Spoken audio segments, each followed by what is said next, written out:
Welcome back sa Miss Layla Stories. Ang ating kwento ngayon ay mula kay Sofia. Ngunit bago tayo magumpisa ay huwag sanang kalimutan na pindutin ang subscribe at mag-like sa video. Salamat. Bago ko umpisahan ang aking kwento, nais ko munang batiin ang mga subscribers mo Miss Layla ng magandang umaga. Nangyari ang kwento ko habang nasa biyahe ako. At hindi ko akalain na magkakasala ako sa asawa ko sa gabing iyon. Malamig ang hangin. At nasa daan pa ako, nagmamaneho ako pauwi mula sa isang business trip sa syudad. Ang ulan ay bumubuhos ng malakas, bumabagsak sa windshield ng aking sasakyan. Nag-iwan ng patak na parang maliliit na butil ng yelo. Kanina pa ako nag-aalala. Mas lumalakas ang ulan, at halos wala ng ibang sasakyang dumadaan sa highway. Sinilip ko ang aking cellphone, ngunit wala itong signal. Ang malas naman, bulong ko sa sarili ko. Gusto ko nang makauwi sa oras na yon, Miss Layla. Kanina pa ako tinatawagan ng aking asawang si Martin. Pero hindi ko masagot dahil sa mahinang signal. Alam kong pagdating ko sa bahay, sasalubungin ako nito ng mga tanong na, bakit ka late? Nasaan ka? Sino ang kasama mo? Napabuntong hininga na lang ako. Mahal ko si Martin, ngunit nitong mga huling buwan, pakiramdam ko ay hindi na niya ako nakikita bilang isang asawa. Parang ina na lang sa aming mga anak. Nawawala na ang init ng aming pagsasama. Maya bigla, bumigay ang makina ng sasakyan. Ano to? Bulong ko sa sarili ko. Pinipilit kong paandarin muli ang kotse. Pero kahit anong gawin ko, hindi na ito gumagalaw. Lumabas ako ng sasakyan. Basang-basa ako agad ng ulan, pero wala akong magawa. Wala pa rin akong signal. Wala akong ibang choice kundi maghanap ng tulong. Naglakad ako sa gilid ng highway, nanginginig sa ginaw. Matapos ang halos 20 minutong paglalakad, napansin ko ang ilaw ng isang maliit na gusali sa di kalayuan. Isang lumang inn. Wala akong ibang pagpipilian. Kailangan kong magpalipas ng gabi rito. Pagpasok ko sa inn, sumalubong sa akin ang mahina ngunit mainit na ilaw. Nasa harapan ng front desk ang isang lalaki, matangkad, may matalim na tingin, at may kakaibang aura na tila misteryoso ngunit kaakit-akit. Mukhang nabasa ka ng husto, wila ng lalaki sa akin. Sagot ko naman na, nanginginig. Nagkaaberya ang coach ko sa highway. Wala akong signal, kaya napilitan akong maglakad. Muling wika ko. Malas mo naman, sabi ng lalaki. Pero mas malas ako, kasi ako lang ang nag-iisang tao dito ngayong gabi. Nagalangan ako sa sinabi niya. Ikaw lang. Tanong ko. Tumawa ang lalaki. Joke lang. Ako si Leo, may-ari ng inn. Mukhang kailangan mong magpalipas ng gabi rito. Nagdalawang isip ako, pero wala akong ibang pagpipilian. Sige, may available bang kwarto? Tanong ko. Meron. Pero ikaw lang ang bisita ko ngayong gabi, kaya magiging tahimik ang gabi mo. Wika niya. Habang inaabot ni Leo ang susi, nagtagpo ang aming mga mata. May kakaibang init at tensyon sa pagitan namin. Isang bagay na matagal nang hindi ko naramdaman. Salamat, sagot ko, at pilit ko na iniiwas ang tingin. Hindi ko alam kung bakit, pero may kung anong kaba sa aking dibdib. At nagtungo na ako sa kwarto. Sa loob ng aking kwarto, nagbihis ako gamit ang tuyong damit na hiram mula sa inn. Umupo ako sa kama at nakikinig sa ulan sa labas. Pinilit kong alisin sa isip ang lalaking nasa labas, si Leo. Ngunit ilang minuto lang ang lumipas, may kumatok sa pinto ko. Sofia, boses ni Leo. Baka gusto mong uminom ng tsaa. Mukhang giniginaw ka pa rin. Wika niya. Nagalangan ako, pero bumukas na ang pinto bago pa ako makatanggi. Doon ko nakita si Leo, may hawak na tasa ng mainit na tsaa. Wala namang lason to, biro ni Leo na nakangiti. Natawa naman ako. Sana nga, sagot ko naman. Lumabas ako ng kwarto at sumama kay Leo sa maliit na lounge ng inn. Sa tabi ng lumang fireplace, naupo kami at nagsimulang mag-usap. Bakit ikaw lang ang nandito? Tanong ko sa kanya. Walang masyadong dumadaan dito. Malayo kasi sa bayan, sagot ni Leo. Minsan nga, nakakalimutan kung may inn pa pala ako. Muling wika niya. Napangiti na lang ako sa sinabi niya.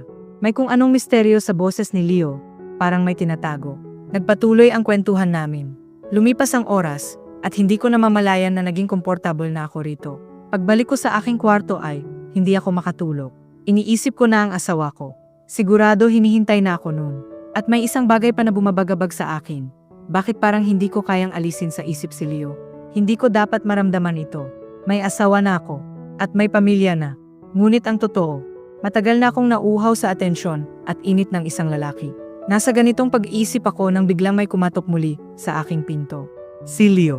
Hindi ka rin makatulog? Tanong nito. Tumango ako. Baka gusto mong uminom ng alak para makatulog ng maayos. Alok ni Leo. Muli, nagdalawang isip ako. Alam kong mali ang manatili pa sa tabi ng lalaking ito. Pero hindi ako tumanggi. Lumabas kami muli sa lounge.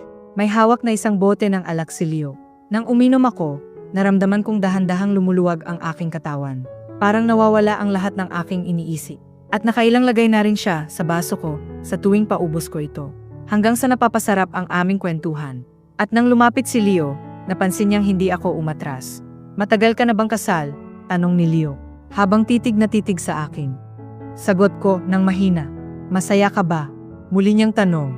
Napatigil ako. Hindi ko alam ang isasagot ko. Hanggang sa maramdaman kong dahan-dahang lumalapit si Leo. Mainit ang kanyang hininga at sa gabing malamig at puno ng ulan. Hindi ko alam kung paano ko pipigilan ang sariling bumigay sa tukso. Malakas pa rin ang ulan sa labas. Ang tunog nito ay tila bumabalo sa paligid, na parang isang ritmo na nagsasabing hindi pa dapat matapos ang gabing ito. Nakaharap pa rin ako kay Leo at nakaupo sa lumang sofa sa lounge.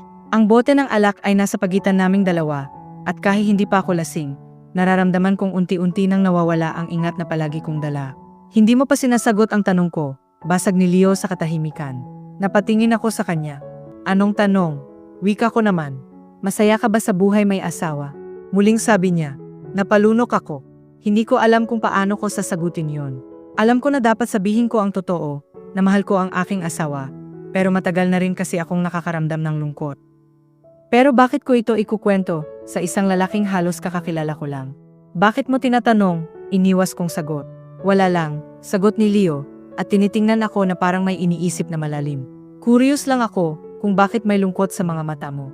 Muling wila ni Leo.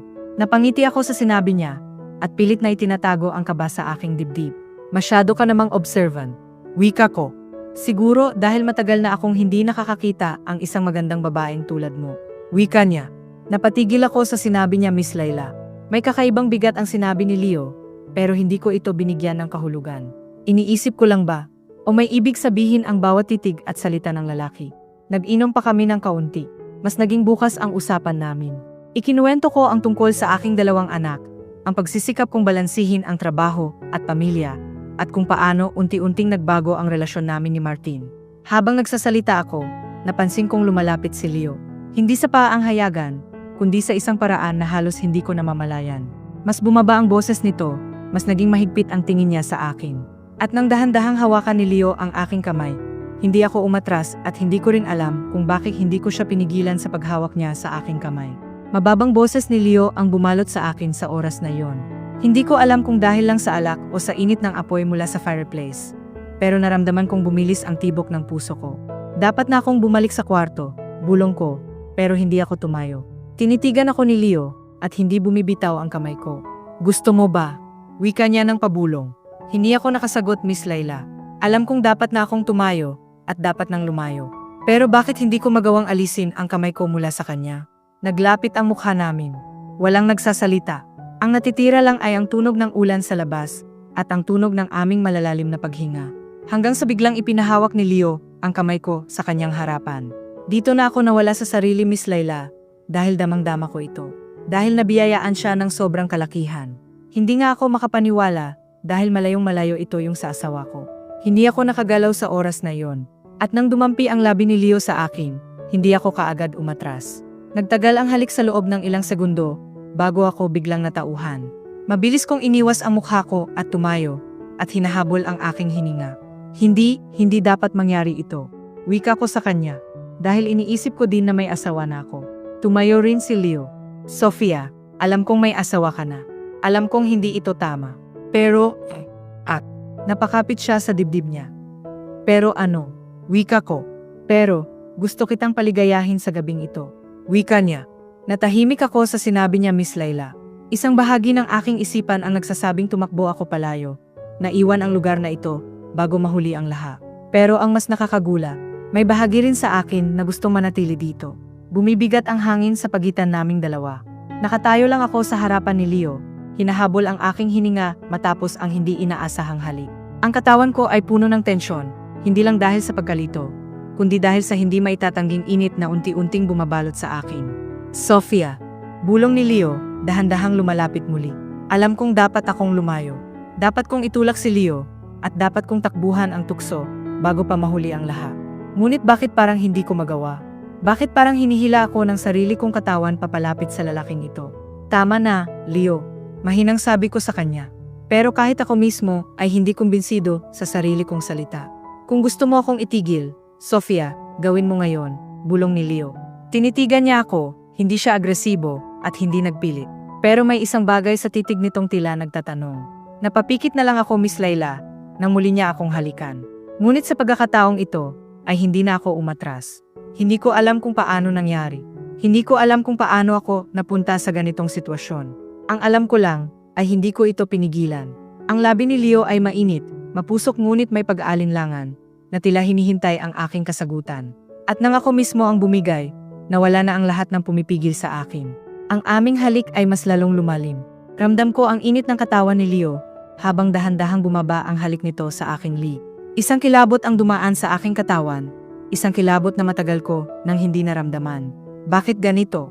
Bakit parang natutunaw ako sa ilalim ng bawat haplos ni Leo? Bakit parang hindi ko magawang itulak ito palayo? At bakit, sa loob ng isang gabing ito, wala nang sinayang pa na oras si Leo, Miss Layla?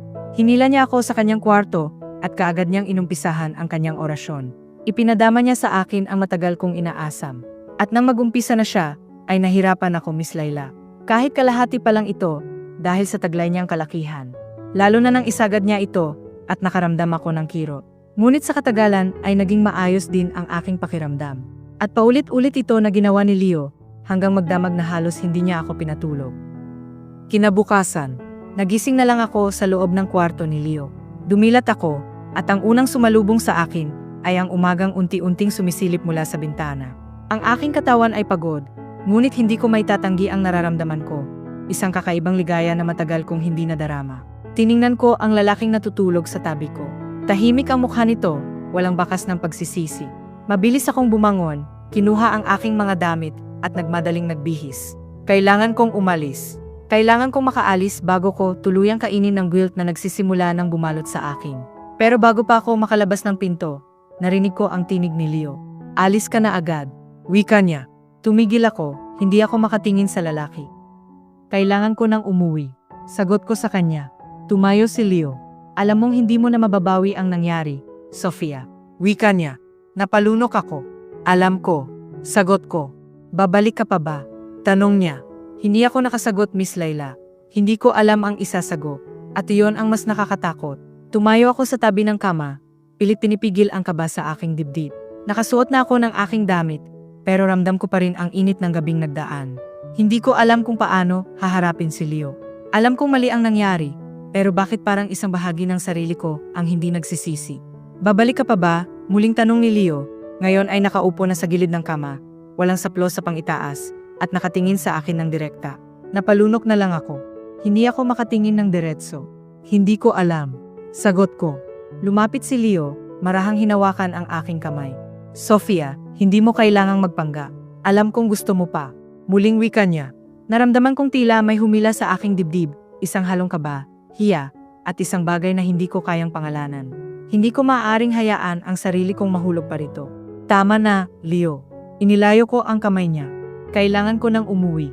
Muling sambit ko. Ngunit muli niya akong hinila, Miss Layla. Humirit pa siya ng isa bago ako uwi, at wala na akong nagawa, kundi muling nagpaubaya kay Leo. Nang matapos na kami, Miss Layla, naglakad na ako pabalik sa highway matapos akong tawagan ng mekaniko upang kunin ang aking sasakyan. Habang nagmamaneho pa uwi, paulit-ulit kong sinusubukang ipaliwanag sa aking sarili ang nangyari. Nadala lang ako. Isang pagkakamali lang ito. Bulong ko sa aking sarili. Pero bakit hanggang ngayon, pakiramdam ko ay may hinahanap ako. Nang makarating ako sa aming bahay, sinalubong ako ni Martin. Buti nakauwi ka na. Akala ko kung ano na nangyari sa'yo. Wika niya. Ngumiti ako, pilit itinatago ang bumabagabag sa akin. Nasiraan lang ako ng kotse. Nagpalipas ako ng gabi sa isang inn. Wika ko naman. Bakit hindi mo man lang ako natawagan? Sagot ng asawa ko na may halong inis sa boses. Walang signal sa lugar na yon. Muling wika ko.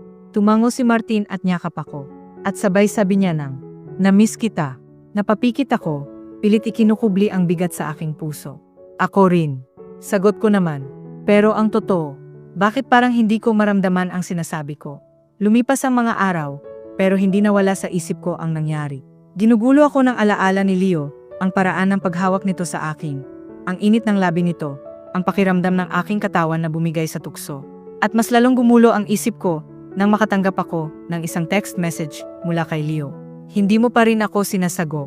Kailan ka babalik? Sabi niya. Napalunok ako. Babalik pa ba ako? Alam kong hindi na dapat. At alam kong masisira ang lahat kapag nagpadala akong muli. Pero habang binabasa ko ang mensahe ni Leo, ay muli kong naalala ang mga ginawa niya sa akin na para bang gusto kong bumalik sa kanya. Ano ang aking gagawin? Naguguluhan ako. Maraming salamat sa pakikinig sa kwento ko.